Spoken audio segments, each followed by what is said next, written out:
Okay, I'm Jenna Hoover. I will be the student clinician today. Here to my left we have Bob. Bob recently just got his second hearing aid. He had one before, just in 1 year, and now he got another one in his second one.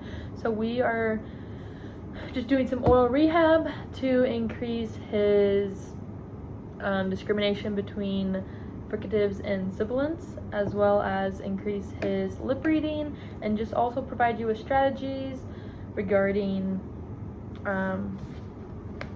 communication tips with you and your wife, lovely wife, who is sitting out of camera. Okay. Okay, Bob. I just want to do a check-in with you. How's everything going? Have your hearing aids been working for you this past week? I feel like they've been working all right. I mean, they work most times, but sometimes when I go into work, they just don't seem to be helping too much. Can you tell me more about that regarding why you don't think they're helping you? Well, I do work kind of in a loud workshop, and so maybe the loud environment or something has to do with it. I don't know.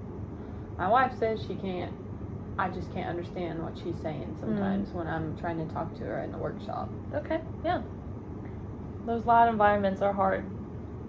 On a scale of 1 to 10, how comfortable do you feel wearing your hearing aids? I'd probably give it a 6. 6? So kind of right there in the middle? Okay. Well, we're hoping to increase that confidence with you wearing them and the comfortability. Are you wearing them all day, or do you take breaks? I try to wear them most of the day. That's good. Yeah, you're trying to get used to them.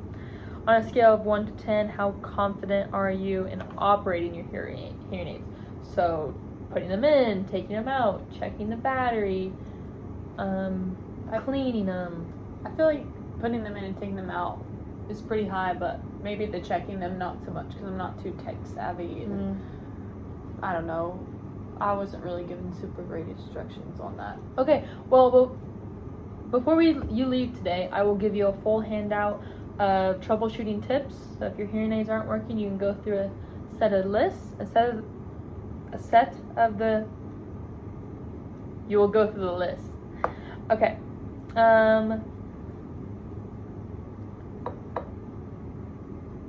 Have you noticed any changes in your hearing recently?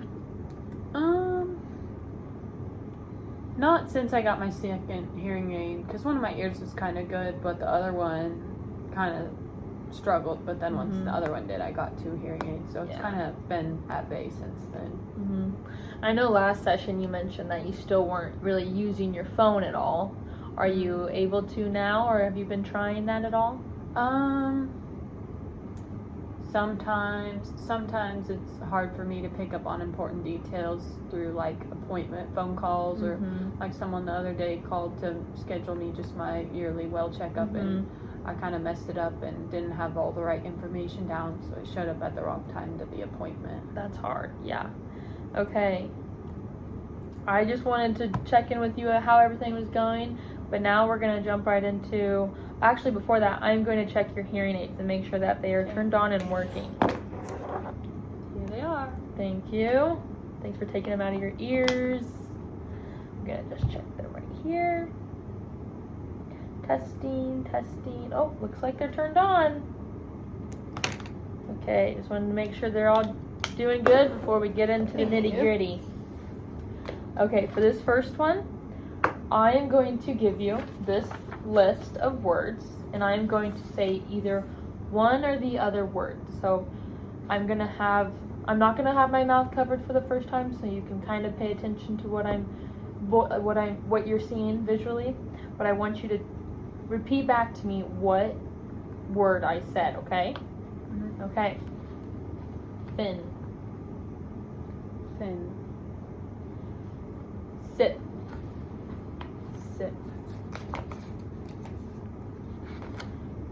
Van. Think.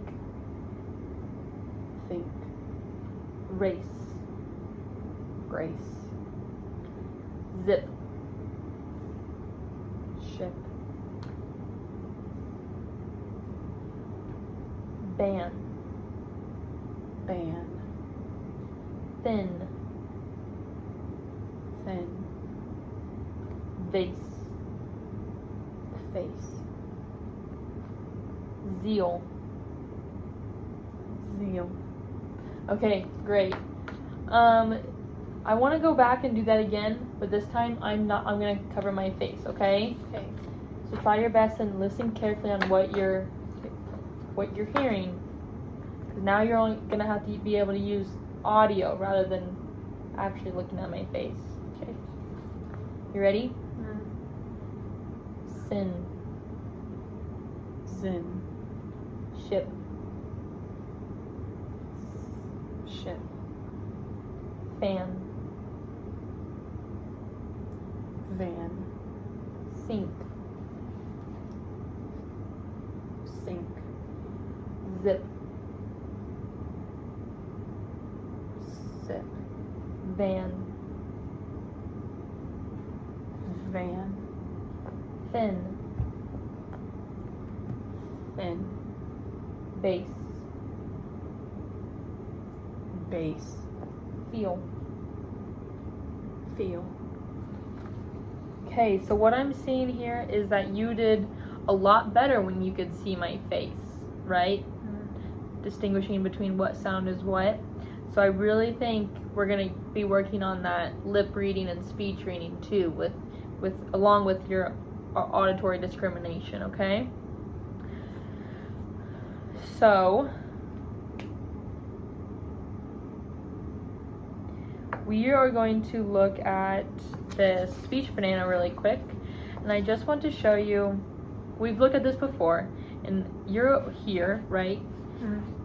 So you're missing a lot of these high frequency sounds, and I think that's where our problem stems from, because a lot of those sibilants and fricatives are up here in these high frequencies, and this is why you're having some trouble with understanding parts of words, especially if people speak quickly or maybe don't face you.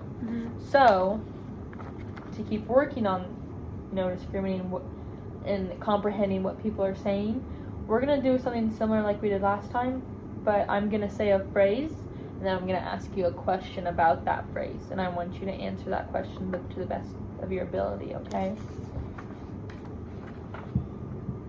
The firefighter saved 5 puppies from the smoky fire.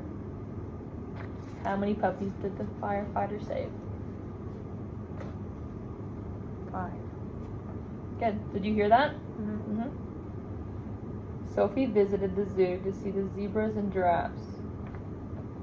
Who did Sophie visit? The zebras, and there was another one, but I can't remember it. I'll say that again, okay? I want you to listen carefully. Sophie visited the zoo to see the zebras and the giraffes. The giraffes. The zebras and the giraffes. Very nice.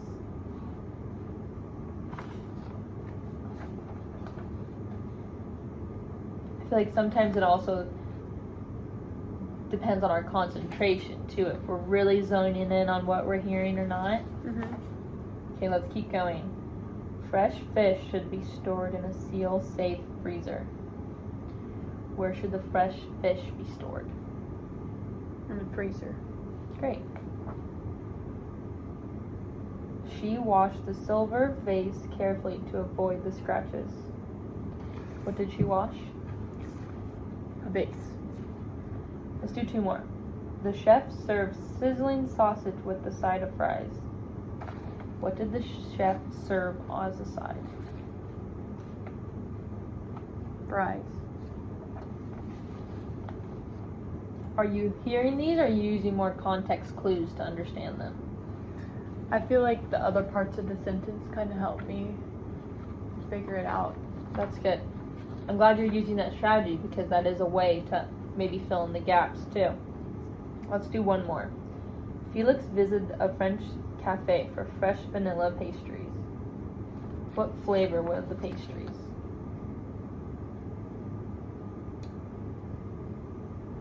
Vanilla. Great.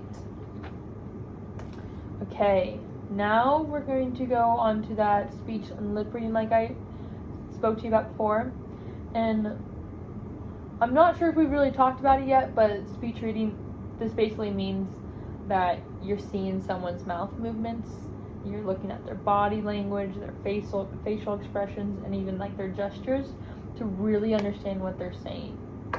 So, our time is actually up. I am going to have you do maybe 2 of these, and then I'm going to give you some homework for lipreading.org and really go through that, okay? Okay. I'm going to be talking in a more soft tone, so you're really going to have to rely more on what you're seeing rather than what you're hearing, okay? Okay. What time is it? What time is it? Where did you leave your phone? Where did you leave her from? Let's do that one again, okay? I really want you to look at my mouth. Where did you leave your phone? Where did you leave your phone? There you go. Let's do 2 more. Can you save me a seat? Can you save me a seat? I saw a fox in the forest. I saw a fox in the forest. Great working, Bob. Okay, before you and your lovely wife leave, I am just going to give you these handouts that I want you guys to go over together before you leave. These are tips for speaking to communication partners, so this is for you. And these are tips for talking to the hard of hearing, which is for your wife. And I really want you to guys have some good discussions while we're here and talk these through, okay? And how you can implement them in your daily life. Okay, that is it. Bye-bye.